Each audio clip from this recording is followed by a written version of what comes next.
ಯಾವತ್ತು ನಾವು ಮಾಡೋ ವೃತ್ತಿಯಲ್ಲಿ ಶ್ರದ್ಧಾ ಭಕ್ತಿಯಿಂದ ಭಕ್ತಿ ಇರಬೇಕು. ಬಟ್ ಅವತ್ತು ಆ ಥರ ಒಂದು ಮಾತು ಹೇಳಿದ್ದು ಅಷ್ಟು ನೋವು ಪಟ್ಕೊಂಡೆ ಪಾಪ ಹತ್ಕೊಂಡ್ಬಂದಿದ್ದವರು ಯಾರು ಪ್ರೇಮ್ ಅವರು. ಏನು ವಿಚಾರ ದರ್ಶನ್ದು ಮತ್ತು ಪ್ರೇಮ್ಗೆ ಆಯ್ತು ಅಂತ ಗೊತ್ತಾಗಲಿಲ್ಲ ಸರ್, ಯಾಕೆ ಮಾಡಿ ಯಾವುದೊಂದು ವಿಚಾರ ಬಟ್ ನನಗೆ ನೆನಪಿಲ್ಲ. ಬಟ್ ಏನು ಶೂಟಿಂಗ್ದೇ ಇರುತ್ತೆ, ಲೇಟ್ ಆಗಿರ್ಬೋದು, ಊಟ ಸರಿಗೆ ತರಿಸದೇ ಇರ್ಬೋದು, ಪ್ರೊಡಕ್ಷನ್ ಆ ಒಂದು ವಿಚಾರ ಇರ್ಬೋದು ಹೊರತು ಬೇರೆ ಇನ್ನೇನಕ್ಕೋ ಇಲ್ಲ ಸರ್. ಅಂಬರೀಷ್ ಅವ್ರನ್ನು ಕೂಡ ಭೇಟಿ ಮಾಡಿಸಿದ ಒಂದು ವಿಚಾರದಲ್ಲಿ, ಅಂದರೆ ಪ್ರೇಮ್ ನಟ ದರ್ಶನ್ ಮತ್ತು ವಿಚಾರದಲ್ಲಿ ಯಾವುದೊಂದು ನಿನಗಾಗಿ ಅಂತ ಮೂವಿ ವಿಚಾರ ಸಂಬಂಧಪಟ್ಟಂತೆ ಅಂಬರೀಷ್ ಅವ್ರನ್ನು ಕೂಡ ಒಂದು ಮಧ್ಯಸ್ಥಿಕೆ ವಹಿಸಿದ್ರಿ, ನಿಜನದು? ನಿನಗೋಸ್ಕರ ಪಿಕ್ಚರ್ ಸಂದರ್ಭದಲ್ಲಿ ಅವಾಗ ಕೂಡ ಸ್ವಲ್ಪ ಗಲಾಟೆ ಆಗಿತ್ತು. ಬಸವಂತ ಕುಮಾರ್ ಪಾಟೀಲ್ ಅಧ್ಯಕ್ಷರಾಗಿದ್ದು. ಆವಾಗ ಅಂಬರೀಷ್ ಅವ್ರ ಮನೆ ಕರ್ಕೊಂಡೋಗ್ಬಿಟ್ಟಿದ್ದೆ ನಾನು, ದರ್ಶನ್. ಅಲ್ಲಿವರೆಗೂ ಕೂಡ ಅಂಬರೀಷ್ ಅವ್ರನ್ನ ಅಷ್ಟೊಂದು ಭೇಟಿ ಆಗಿರಲಿಲ್ಲ ಅನ್ಸುತ್ತೆ. ಇಲ್ಲ ಇಲ್ಲ ಇಲ್ಲ, ದರ್ಶನ್ ಅವ್ರಿಗೆ ಪರಿಚಯ ಇರಲಿಲ್ಲ. ದರ್ಶನ್ ಅವ್ರು ಕರ್ಕೊಂಡೋಗ್ಬಿಟ್ಟಿದ್ದೆ ನಾನು. ಆಮೇಲೆ ಅವರು ಭಾಳ ಆತ್ಮೀಯರಾದರು. ಬೆಳೀತಾ ಗೊತ್ತಲ್ಲ, ಎಲ್ಲರೂ ಆತ್ಮೀಯರಾಗ್ತಾರೆ ಹಂಗೆ. ಏನು ಸರ್ ಒಂದು ರೀಕಾಲ್ ಮಾಡಿ? ಏನಿಲ್ಲ ಸರ್, ಡಬ್ಬಿಂಗ್ ಸಮಸ್ಯೆ ಅದು ಇದು ಇತ್ತು. ಇನ್ನೇ ಟೆಕ್ನಿಕಲ್ ಇಶ್ಯೂನೇ ಅಷ್ಟೇ. ಡಬ್ಬಿಂಗು, ಪೇಮೆಂಟು, ಮತ್ತೊಂದು ಅದು ಇದು ಇರುತ್ತೆ. ಆ ಒಂದು ವಿಚಾರ ಭಾಳ ಸೀರಿಯಸ್ ಆಗಿತ್ತು ಅವಾಗ. ಅದನ್ನು ಸರಿ ಬಸವಂತ ಕುಮಾರ್ ಪಾಟೀಲ್ ಅವರು ಆ್ಯಕ್ಷನ್ ತೊಗೊಂಡಿದ್ರು. ಆ್ಯಕ್ಷನ್ ತೊಗೊಂಡಿದ್ರು ಸರ್ ಆಗ. ಅವಾಗ ನಾನು ಅಂಬರೀಷ್ ಅವ್ರ ಕಡೆಯಿಂದ ಫೋನ್ ಮಾಡಿಸೋಣ ಅಂತೇಳಿ ಅಂಬರೀಷ್ ಅವ್ರ ಹತ್ರ ನಾನು ಕರ್ಕೊಂಡೋಗಿದ್ದೆ ನಾನು ಅವಾಗ.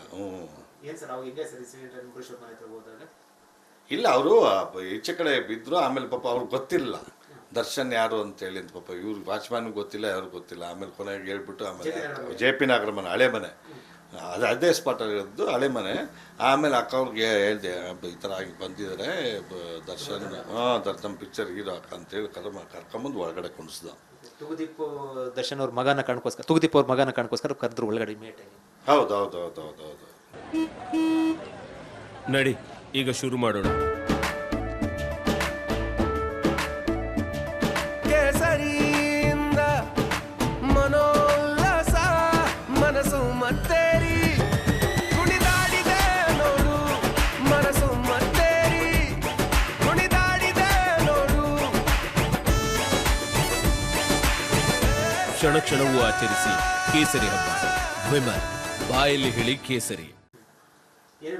ಅಂಬರೀಷ್ ಅವರು ದರ್ಶನ್ಗೆ ಏನು ಬುದ್ಧಿ ಹೇಳಿದ್ರ ಸರ್? ಏನಿಲ್ಲ, ಈ ಒಂದು ವಿಚಾರ ಅಷ್ಟೇ ಮಾತಾಡಿದ್ದ. ಅದು ಕೊನೆಗೆ ಆಮೇಲೆ ಕ್ರಮೇಣ ದರ್ಶನ್ ಅವರು ಅಂಬರೀಷ್ ಅವರು ಯಾವ ಥರ ಇದ್ರು, ಚೆನ್ನಾಗಿ ಎಷ್ಟು ಕ್ಲೋಸ್ ಆಗಿದ್ರು ಗೊತ್ತಿದೆ ಅಲ್ವಾ. ಯಾಕಂದ್ರೆ ಒಂದು ಫಸ್ಟ್ ಸ್ಟಾರ್ಟಿಂಗ್ ಕರ್ಕೊಂಡೋಗಿ ಆವಾಗ ಆ ಸಂದರ್ಭದಲ್ಲಿ ಕರ್ಕೊಂಡೋಗಿದ್ದೆ ನಾನು ಅವಾಗ. ಚಿಂಗಾರಿ ಮಹೇಶ್ದು ಕೂಡ ಏನೋ ಒಂದು ಇನ್ಸಿಡೆಂಟ್ ಆಗಿದೆ ಅಂತಂತಂದ್ರೆ. ಚಿಂಗಾರಿ ಮೊದಲು ಅವ್ರದ್ದು ಆಗಿತ್ತು. ಬಟ್ ಅವ್ರು ಹೇಳಿದ್ರು ನನಗೆ ಹಿಂಗಾಗಿದೆ ಅಂತ. ನೋಡಪ್ಪ, ನಾನು ಪ್ರೊಡ್ಯೂಸರ್ ದುಡ್ಡು ಮಾಡ್ತಾನೆ, ಇವ್ನು ಹೊಟ್ಟೆ ಊರಿ ಅಂತೇಳಿ ಆಯಪ್ಪ ಹೇಳಿದ್ದು ನನಗೆ. ಹೇಳಿದ್ದು ಬಟ್ ಒಬ್ಬ ನಿರ್ಮಾಪಕ ಹಣ ಮಾಡ್ಬೇಕಾದ್ರೆ ಒಬ್ಬ ನಟ ಸಂತೋಷ ಬೀಳಬೇಕು. ಒಬ್ಬ ನಿರ್ಮಾಪಕ ಚೆನ್ನಾಗಿರ್ತಾನೆ, ಒಬ್ಬ ನಟ ಬೆಳೆಯೋದು, ಒಬ್ಬ ನಿರ್ದೇಶಕ ಬೆಳೆಯೋದು. ಒಬ್ಬ ನಿರ್ಮಾಪಕ ಹಣ ಮಾಡ್ಬೇಕಾದ್ರೆ ಯಾವುದೇ ನಟ ಆಗಲಿ ಯಾವುದೇ ನಿರ್ದೇಶಕ ಆಗಲಿ ಖುಷಿ ಬೀಳಬೇಕು. ಆ ಸಂದರ್ಭದಲ್ಲಿ ನಿರ್ಮಾಪಕ ಚಿಂಗಾರಿ ಮಹಾದೇವ್ರು ಹೇಳಿದ ಮಾತು, ನಾನು ಮಾಡಿದ್ದು ಇವ್ನು ವ್ಯಾಪಾರ ಜಾಗ ಮಾಡಿದೆ, ಇವ್ನು ಕಣ್ಣು ಕೆಂಪಾಗೋಯ್ತು ಇವನಿಗೆ, ಹಂಗೆ ಹಿಂಗೆ ಅಂತೇಳಿ ನನ್ನ ಹತ್ರ ಹೇಳ್ಕೊಂಡಿದ್ರು. ಹೌದು ಹೌದು ಹೌದು ಹೌದು. ಮಾತಾಡ್ತಾರೆ ಸರ್ ನೀವು? ಇಲ್ಲ ಸರ್, ನಮ್ಗೇನು ಅವ್ರ ವ್ಯವಹಾರ, ಅವ್ರ ವ್ಯವಹಾರ ನಮ್ಗೆ ಯಾಕೆ? ನಮ್ಮ ವ್ಯವಹಾರ ಇದ್ದಾಗ ಮಾತಾಡೋದು ಓಕೆ. ಸರ್, ನೀವು ನೋಡಿದ್ರೆ ದರ್ಶನ್ ಆಗ ಇಷ್ಟೆಲ್ಲ ಸಾಫ್ಟ್ ಆಗಿದ್ರು ಎಲ್ಲ ಇದ್ರಲ್ವ, ಈಗ ಸಡನ್ ಆಗಿ ಯಾಕೆ ಅಂದರೆ ಈ ರೀತಿ ದಿನೇ ಒಂದು ನೀವು ನೋಡ್ತಾರೆ ಒಂದಷ್ಟು ಇನ್ಸಿಡೆಂಟ್ ಆಗಿರುವಂಥದ್ದು. ಏನು ಮೈಸೂರು ಹೋಟೆಲ್ ಒಂದರಲ್ಲಿ ಏನು ವೇಟರ್ ಮೇಲೆ ಗಲಾಟೆ ಮಾಡಿದ್ದು, ಮತ್ತೊಂದು ಕಡೆ ಗಲಾಟೆ, ಇವೆಲ್ಲ ಕೂಡ ಅಂದಾಗ, ಮತ್ತು ವೈಯಕ್ತಿಕ ವಿಚಾರವಾಗಿ ಕೂಡ ಅವ್ರ ಮಿಸ್ಸಸ್ ಮೇಲೆ ಹೊಡೆದಿದ್ದು, ಸ್ಟೇಷನ್ಗೆ ಹೋಗಿದ್ದು. ಏನನ್ಸುತ್ತೆ ಸರ್, ಅಂದರೆ ನೀವು ಒಂದು ಫ್ಯಾಮಿಲಿ ಹತ್ರ ಇದ್ಕೊಂಡು ನೋಡೋದಾದರೆ? ಸರ್, ಫ್ಯಾಮಿಲಿಗೆ ಪ್ರೀತಿಸಬೇಕು, ಗೌರವಿಸ್ಬೇಕು, ಇದು ಮಾಡಬೇಕು. ಒಂದು ಹೋಟೆಲ್ ಹೋದ್ರು ಸಂಸ್ಕಾರವಾಗಿ ಕುಂತ್ಕೊಬೇಕು, ಮಾಡಬೇಕು, ತಿನ್ನಬೇಕು, ಬರಬೇಕು ಅಷ್ಟೇ. ಅದು ಬಿಟ್ಟರೆ ಸುಮ್ಮನೆ ಗಲಾಟೆ ಮಾಡೋಕ್ಕೆ ಹೋಗಿರಾ? ಸುತ್ತಮುತ್ತಲಿರೋರಂಥವ್ರೆಲ್ಲ ಏನು ಪಾಪ ಅವನಿಗೆ ತುಂಬ ಒಳ್ಳೆ ಮನುಷ್ಯ. ದರ್ಶನ್ ಒಳ್ಳೆಯವನೇ. ಅವನಿಗೆ ನಿರ್ಮಾಣ ಮಾಡ್ಕೊಂಡಿರ್ತಕ್ಕಂಥ ಪರಿಸರ ಸರಿ ಇಲ್ಲ ಅಷ್ಟೇ. ನಾನು ದೂರದಲ್ಲಿ ನೋಡ್ದಂಗೆ. ಬಟ್ ಪರಿಸರ ಚೇಂಜ್ ಮಾಡಿದೆ. Will be a better person in the society. ಪತ್ನಿಯವರು ವಿಜಯಲಕ್ಷ್ಮಿ ಅವರು ಕೂಡ ತಮಗೆ ಪರಿಚಯ, ಅಂದರೆ ಮನೆ ಮಗಳ ಥರ ಪರಿಚಯ ಇರುವಂಥದ್ದು. ಸೊ ಆ ಟೈಮಲ್ಲಿ ಅವರು ಮದುವೆ ಆಗೋಕ್ಕಿಂತ ಮುಂಚೆ ಅಥವಾ ಆ ಥರದಲ್ಲಿ ಸಹಾಯ ಮಾಡೋಂಥದ್ದೆಲ್ಲ ಕೂಡ ತಾವು ನೋಡಿದ್ರಿ ಅಂತ ಅನ್ಸುತ್ತಲ್ಲ ಸರ್? ಖಂಡಿತ. ಮೆಜೆಸ್ಟಿಕ್ಕಿಂತ ಮುಂಚೆಯಿಂದನೂ, ಮೆಜೆಸ್ಟಿಕ್ ಶೂಟಿಂಗ್ ಸ್ಟಾರ್ಟ್ ಆಗಿನ ಮುಂಚೆಯಿಂದನೂ ಪಾಪ ವಿಜಯಲಕ್ಷ್ಮಿ ದರ್ಶನ್ಗೆ ಭಾಳ ಸಾಕಷ್ಟು ಸಹಾಯ ಮಾಡಿದೆ. ನಾನು ನೋಡಿದ್ವಿ.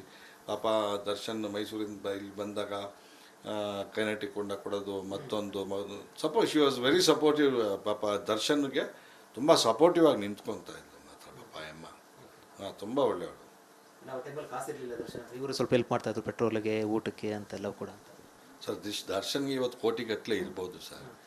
ಯಾವತ್ತೂ ಮನುಷ್ಯ ದರ್ಶನ್ನೇ ಅಂತಲ್ಲ, ಯಾವುದೇ ಮನುಷ್ಯ ತಾನು ಏನಿಲ್ದಿದ್ದಾಗ, ತನ್ನ ಜೋಬಲ್ಲಿ ಹಣ ಇಲ್ದಿದ್ದಾಗ, ತಾನು ಹೊಟ್ಟೆ ಹಸಿವಿದ್ದಾಗ ಏನು ಆ ಸಂದರ್ಭದಲ್ಲಿ ಯಾರ ಮುಖಾಂತರ ಕೊಡ್ತಾರಲ್ಲ, ಬಟ್ ಅದನ್ನೆಲ್ಲ ಮರಿಬಾರ್ದು. ಅದೇ ದರ್ಶನ್ ಈ ವಿಚಾರ, ವಿಜಯಲಕ್ಷ್ಮಿ ವಿಚಾರ ಹೇಳ್ತಾರೆ, ಆ ಥರ ಆ ವಿಚಾರದಲ್ಲಿ ಯಾವತ್ತೂ ಜೋಬ್ ಖಾಲಿ ಇದ್ದಾಗ, ಹೊಟ್ಟೆ ಹಸಿವಿದ್ದಾಗ, ಒಂದು ಯಾವುದೋ ಸಿಚುಯೇಷನ್ ಒಂದು ಕ್ಲಿಯರ್ ಆಗಕ್ಕೆ ಮುಂಚೆ ಒಂದು ಸಹಾಯಕ್ಕೆ ಬರ್ತಲ್ಲ, ಅಂಥದ್ದು ಅದನ್ನು ಮರಿಬಾರ್ದು. ನೀವು ನೋಡಿದಂಗೆ ಮೇಡಮ್ ಅಂದರೆ ವಿಜಯಲಕ್ಷ್ಮಿ ಅವರು ಯಾವ ರೀತಿ ಸಹಾಯ ಮಾಡಿ ಆ ಟೈಮಲ್ಲಿ ಹೆಂಗಿತ್ತು ನೀವು ನೋಡಿದಾಗ, ಯಾವ ರೀತಿ ಅನಿಸ್ತು ಸರ್? ನನಗೆ ಅಷ್ಟೇ ಗೊತ್ತಾಗ್ತಾ ಇದೆ. ಬರೋರು ನಮ್ಮ ಆಫೀಸ್ ಹತ್ರ, ನಮ್ಮ ರಾಯನ 6 o'clock ಕರೆಂಟಿಗೆ ಕೊಂಡು ಕೊಡೋರು, ಆ ಥರ ಎಲ್ಲ ಪಾಪ ತುಂಬ ಒಳ್ಳೆ ಬಾಂಡಿಂಗ್ಸ್ ಇತ್ತು ಬಿಡಿ ಅವರಿಬ್ಬರಿಗೆ, ತುಂಬ ಒಳ್ಳೆ ಬಾಂಡಿಂಗ್ಸ್ ಇತ್ತು. ಬಟ್ ನಂತರ ಸ್ವಲ್ಪ ಅದು ಡಿಸ್ಟರ್ಬ್ ಆಗಿತ್ತು ಒಂದು ವಿಚಾರಕ್ಕೋಸ್ಕರ ಅಂತ. ಹೌದಾ? ಅವ್ರ ವೈಯಕ್ತಿಕ ವಿಚಾರ ಅದು, ಅವರು ಸರಿ ಮಾಡ್ಕೊಬೇಕಾದ್ರೆ ಅದು ಅವ್ರ ವೈಯಕ್ತಿಕ ವಿಚಾರ ಸರ್. ಅದು ಈ ಪ್ರೊಡ್ಯೂಸರ್ನ ಉಮಾಪತಿ ಗೌಡರನ್ನ ತಗಡು ಅಂತೆಲ್ಲ ಕರೆದಿದ್ದು ನಂತರ ಒಂದಷ್ಟು ಚರ್ಚೆ ಆಗಿ ನಿಮ್ಮ ಗಮನಕ್ಕೆ ಬಂದಿದೆ. ಇದು ಎಷ್ಟು ಮಟ್ಟಿಗೆ ಸರಿ ಅಂತ ಅನ್ಸುತ್ತೆ, ಅಥವಾ ನೀವು ಯಾವ ರೀತಿ ಇದನ್ನು ನೋಡ್ತೀರಾ ಸರ್ ನೀವು? ಅಲ್ಲ, ತಗಡು ಅಂತ ಕರೆಯೋದು ಯಾರು ಹೇಳಿ? ನಿಮ್ಮ ಅಪ್ಪನ ನೀವು ತಗಡು ಅಂತ ಕರಿತೀರಾ? ನಿರ್ಮಾಪಕ ಒಂದು ತಂದೆ ಇದ್ದಂಗೆ. ರಾಜ್ಕುಮಾರ್ ಅಂತ ಹೇಳಿದ್ದಾರೆ. ಹಾಂ, ನಿರ್ಮಾಪಕ ಅನ್ನದಾತ. ಹಾಂ, ತನ್ನ ತಂದೆನ ಯಾರು ತಗಡಂತಾರ? ಅನ್ಬಾರ್ದು. ಯಾವತ್ತು ಭಾಷೆ ಜನ ನೋಡ್ತಾರೆ, ಭಾಷೆ ಬಳಕೆ ಏನಿದೆ ಪ್ರತಿಯೊಂದು ಜನ ಗಮನಿಸ್ತಾ ಇರ್ತಾರೆ. ಅದೆಲ್ಲ ಭಾಷೆ ಬಳಕೆ ಯಾವತ್ತೂ ಪ್ರತಿಯೊಬ್ಬ ಮನುಷ್ಯನ ಸಾರ್ವತ್ರಿಕ ಜೀವನದಲ್ಲಿರೋದನ್ನ ಪ್ರತಿಯೊಬ್ಬರು ಗಮನಿಸ್ತಾ ಇರ್ತಾರೆ. ಅವ್ರು ಬಳಸೋಂಥ ಭಾಷೆ, ನಡೆ, ನುಡಿ ಬಗ್ಗೆ ಗಮನಿಸ್ತಾ ಇರ್ತಾರೆ. ಅದ್ರ ಬಗ್ಗೆ ಎಚ್ಚರ ವಹಿಸಿ ಮಾತಾಡಬೇಕು.